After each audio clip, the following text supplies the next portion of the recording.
So yeah. Um, do your forefathers come from Palestine? Are you Palestinian? I am Oh, Palestinian. one. Okay, and you need to rightfully be holding up that flag. Ashley Auburn, a very good morning to you. Welcome. What's your story? I'm actually I'm not a student, but our group Madison for Palestine, we work very closely with the students, specifically UWSJP, and we also put out a statement essentially just condemning the university's response to the anti-Zionist chalking. I don't even want to go so far as to say that there was nothing wrong with the chalking because that's defend. I mean, why is that? Why are we defending something like that? If anything, the university needs to be defending their response for condemning condemnation of like what Layal said, racist and genocidal ideology. I mean, really, they're the ones that need to be defending themselves. Like we shouldn't have to be defending these messages. Um, Why do you suppose the university's response has been what it is? Obviously, it's not the right response. As a matter of fact, here in South Africa, we had a similar situation last week when four members of parliament in our government, obviously, were making. I think they were preparing for a trip to Israel, and they were very pro-Israel, and they accused South African human rights organizations of of anti-Semitism, and obviously we allowed people on the platform to, to suggest why they were damning those politicians. And I see a similar situation seems to be playing out on the campus there, the University of Wisconsin-Madison. Is this a long-standing issue, or is it something new that has just popped up? And if it is a long-standing issue, Layal, are you seeing any improvement? Are you seeing more sympathy? Are you seeing more support for the Palestinian cause? Or is it getting progressively worse? And if it is, why do you suppose that is happening? Yeah, so to answer your first question, yes, I believe it is a longstanding issue, including student groups trying to pass BDS here, several other problems regarding Palestine on campus. However, with the statement that we've released, we've seen, I, I mean, an amazing amount of support from all over the world, including South Africa, responding to this with a very beautiful video in support of us. So I think definitely there is a change happening, and I have to attribute that to the chalking, creating a dialogue here on campus for sure. When we talk anti-Zionism and anti-Semitism, how do you get that very strong message out across for people to understand what we're talking about, what the distinct difference is? Because it suits their cause to create this confusion, does it not, Ashley? yeah, I mean, well, effectively muddying the waters, as somebody I really respect once said, it creates this like diffusion of solidarity among the left or people who would otherwise be supportive of the Palestinian cause, because it just, yeah, like I said, essentially muddying the waters because, and so you're asking how we get basically the point across. Essentially, I think that anti-Zionism is not anti-Semitism. I mean, well, I try to keep it as simple as possible. Although admittedly in the United States it's difficult because, in my opinion, we are the most propagandized country in the world, at least especially when it comes to this issue, when it comes to quote um, Israeli propaganda and consent for their illegal occupation and genocide of the Palestinian people. But I try to keep it simple as much as I can, and I basically just say, you know, it's not complicated, right? Zionism is not religion. It's not a religion. It is a political, racist, genocidal ideology that inherently requires the violent dispossession of an indigenous people. I just basically say, like, how would you feel if someone came to your house and said, this is mine now, like get out, like, and then, did it at gunpoint. You lost everything. I say things like even children understand that theft is wrong. You don't take something that doesn't belong to you, but somehow adults can't seem to understand this very simple concept. I think it's been politicized not only in America, but all over the world. Talking about that issue, there's something else here that doesn't sit well with you girls and possibly people that identify with your cause. And that is obviously the university currently occupies ancestral Ho Chunk land, an occupation only made possible through centuries of ethnic cleansing and genocide. The brutal history of the United States is similar to that of Israel in its subjugation, exploitation, dehumanization, and genocide of those who stand in their way of mass theft of land from indigenous peoples. How's that playing out? Because, Layal, you can identify with that very, very strongly, your parents and your grandparents and all of your relatives. Um, I'm a third generation South African. I can identify with this as well. We too went through the apartheid struggle. So, are the indigenous people, if there are any left, support your cause and understand where you're coming from, identify with your cause, and then does this then become a two-pronged issue? The occupying of Ho Chunk land, and you'll elaborate what that is all about for listeners and viewers who aren't aware of that. We are talking about indigenous people in that part of the world. How do you move forward with all of this?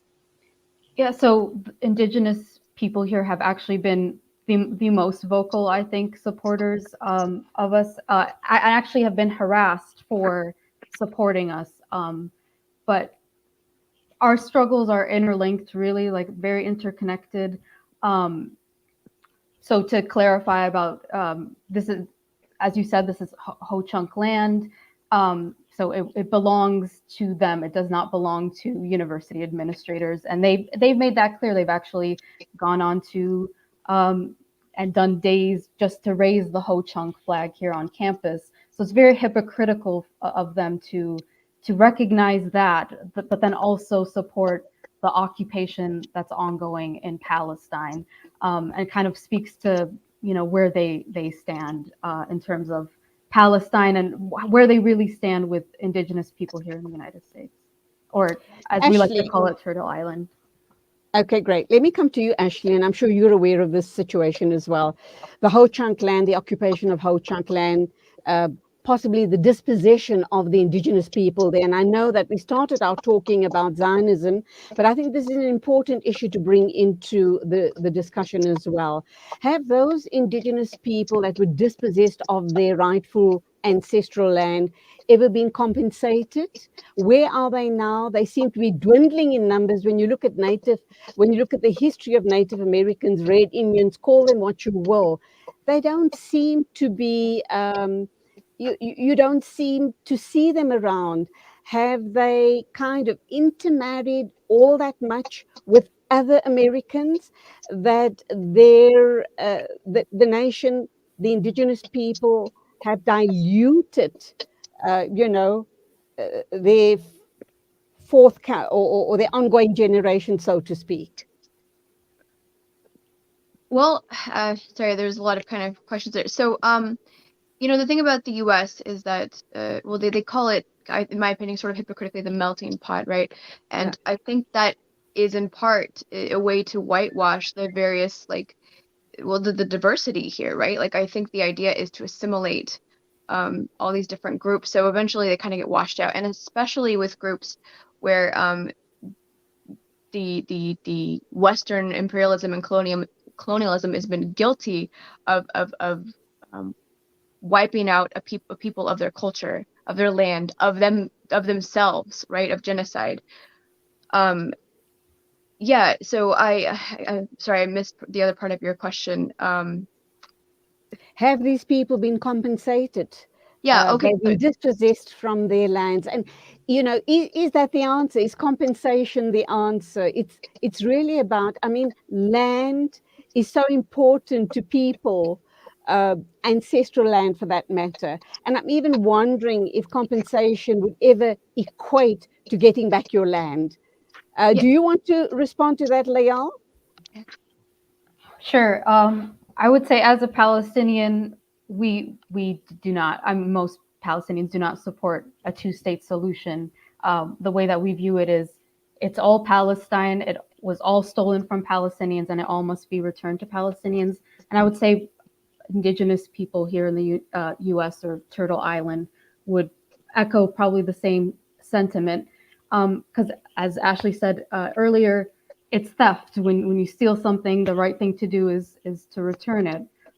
So that would be the only real solution and only real compensation, if you want to call it that, to that issue. Let me come back to you, Ashley, back to one of my initial questions, and that is, have the indigenous people, the Ho-Chunk people, have they been compensated? And do you believe that that, in fact, addresses the problem? Does that equalize the playing field, so to speak? Well, admittedly, I can't speak specifically to the Ho-Chunk people, but I can say as a whole, generally speaking, I mean, no, there's really no way to compensate removing like an entire people's land, right? We don't really do reparations in the U.S., right?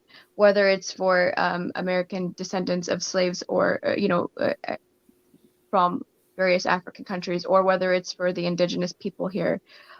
We don't really do reparations, and we should. Although no, I don't think it in any way can compensate for the horrors that we have inflicted upon these people. I don't quite know if what we can do, but we have to, at a bare minimum, in my opinion, start with some sort of reparations. Being, they call it the land back movement here, and effectively it's the same idea in Palestine. It's just they specifically call it the land back movement here. Layal, what do you believe the Palestinian people would be happy in terms of, settlements, agreements, etc., going forward? We know that Israel has occupied that land for almost around about 70 years now. They just seem to be occupying more and more land, and the Palestinian people's position seems to be getting progressively worse with each passing day. That is the largest open-air prison in the world, so to speak. Do you think Palestinian people would be happy? And you alluded to the two-state solution a little while ago. Would they be happy with that? Is it about Palestinian people driving the Zionists into the sea? I'm sure not. Would you be happy with some sort of an almost equal distribution of the land and being allowed to live in peace? Or is it way too deep and too hurtful and horrendous to even think about that? Is it about just getting back all of the land that was stolen from the Palestinian people? Well, yeah, I think most Palestinians would say all of Palestine from the river to the sea belongs to the Palestinians originally and should be returned to them. I don't think that means driving people into the sea, as they like to say. I think it just means ownership of the land should return to the people who rightfully own it and who have had their land stolen from them. So I would say that would be a one-state solution would be the best solution. What happens to the settlers? I mean, there's hundreds of thousands of them in Palestine. What do you believe should happen with them? Is it about them going back to where they come from? Or are the Palestinians big-hearted enough to say, you can live on this land as long as you leave us in peace, do not steal any more of our lands, and don't impose apartheid-style laws upon us as Palestinian people, the rightful people of this land? That's a very difficult question to answer for all of Palestinians, especially as a Palestinian who's actually never been to Palestine, but whose parents were from Palestine. It's a difficult question to answer when you haven't lived directly under occupation. So I'll have to leave it to Palestinians who actually live there to answer that. But I would say we have to prioritize Palestinians in this situation. I mean, there's the right of return movement, which says that all Palestinians who have been expelled from their homes in 1948, 1967 until today should have the right to return to those homes. And we know that the settlers stole those homes. So I'm not sure exactly what the solution would be, but Palestinians should be prioritized in this situation. A really tough question, undoubtedly. Ashley, any thoughts on the question that I had put to Layal? Well, I think I would mostly echo her sentiment, except I would probably add that, to be frank, sending the settlers, quote, I don't even know what back where they came from quite means, but the thing is, Palestinians aren't really welcome in a lot of parts of the world, particularly Palestine, right? Like, and but quote, Israeli settlers can go places a lot easier than Palestinians can, right? So I guess again, it comes back to again prioritizing the Palestinians. It's not exactly difficult for any of them to find homes and livelihoods and lives elsewhere, especially when what they're living on is essentially is well, like as we said here in the U.S. and I believe one of our statements here, essentially that their system was essentially here, at least here in the U.S., built on the backs of slaves and on the bones of indigenous people. Now, while that's not exactly the same thing in quote Israel, it's very, very similar, and we have to recognize that. We have to consider that in any solution going forward. Again, just prioritizing Palestinian people, that has to be number one, period, in my opinion. Okay, to quote a saying that took root in the United States, and that is Black Lives Matter. It seems in this case, Black lives don't matter as far as the Palestinian people are concerned. It's a very, very sad situation. And we here in South Africa, we have BDS here in South Africa as well. Lots of pro-Palestinian movements, and we make certain that their voices are heard as their voices are heard all around the globe. But it does seem as if it's still going to be a very long, hard struggle for the Palestinian people. Where to from here, Layal? And you, Ashley, that's my final question to you both. I commend you for holding up that flag very high, not only for the Palestinian people, but for all dispossessed people all around the world. And of course, we touched on the Ho Chunk people, the Ho Chunk land. So really, hats off to you, girls. Carry on fighting the good fight. Final words from you, Layal? Yeah, I would say thank you for having us on, and always stand your ground when it comes to truth and justice, no matter support or backlash that you may face. Ashley, what are your final thoughts on the discussion this morning? Yeah, essentially, again, I'll just echo what Layel said again, and maybe it's simplistic, but essentially, the liberation of any oppressed people is linked with the liberation of all oppressed peoples. That includes especially Palestinians, but including Palestinians. And it does feel like a struggle, right? It does feel like that it's a seriously uphill battle, and it is. But I do feel like more and more people are waking up, and it's difficult, especially in the United States, I think. But I feel like slowly more and more people are waking up. Madison is having like its own little mini, what I would call mini uprising for the city we're in, and I kind of see it as a beautiful thing. It's difficult because there are also a lot of Zionists here, but I think that speaks even more to the people that are kind of involved, and if you want to call it an uprising, and in other places too, not just here, right? Like in the UK, there's Palestine Action.